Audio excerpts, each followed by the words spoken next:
Some years ago, I came across the submission by the Japanese government applying to enlist as World Heritage Property the sites of Japan's Meiji Industrial Revolution as an outstanding universal value.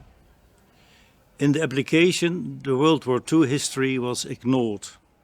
I objected to the application as it ignored not only the World War II history of the site, but also what happened at those sites during the war. It was a typical Japanese way to whitewash and deny responsibility for crime wars committed at the sites.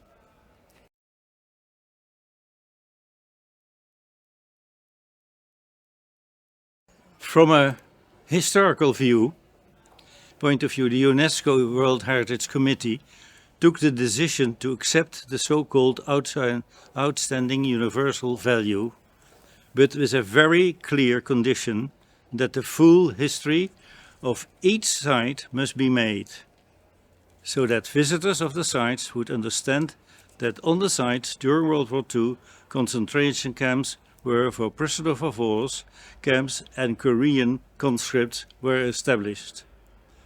The UNESCO committee pointed to the failure by the Japanese authorities to clearly describe and present the recent history of the sites.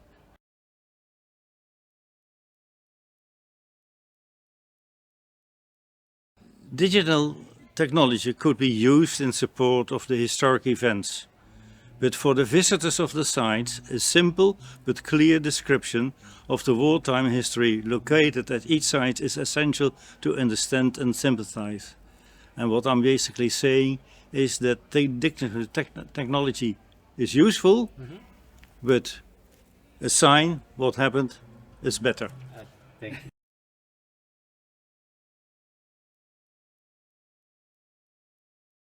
Difficult one, but also a good one.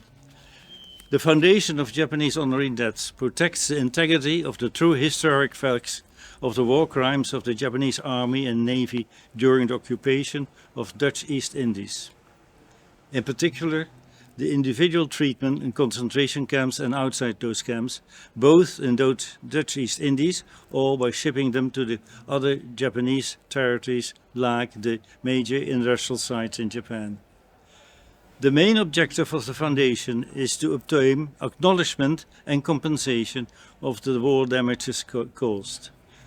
The majority of the Dutch lost but all their private possessions, and many their lives or health as a result of the barbaric treatment by the occupying Japanese troops and their civil servants.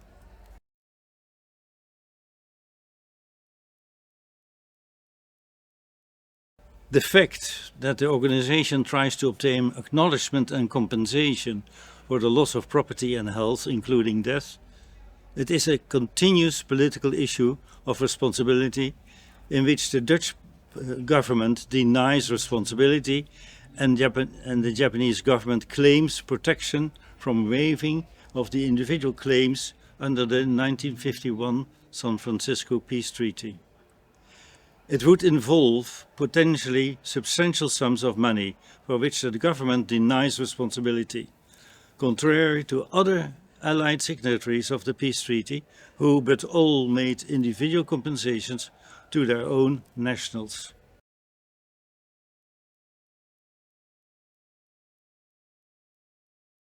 I'm going to answer in a very different way.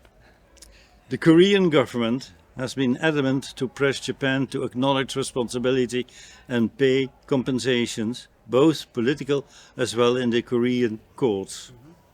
The recent political upheaval is bringing Japan and Korea closer to an understanding to resolve the historic issues stemming from the beginning of last centuries, including World War II. I believe that Japan and Korea realize that they have to cooperate in resolving the past in view of the future. I wish that the Dutch government would demonstrate a similar resolve.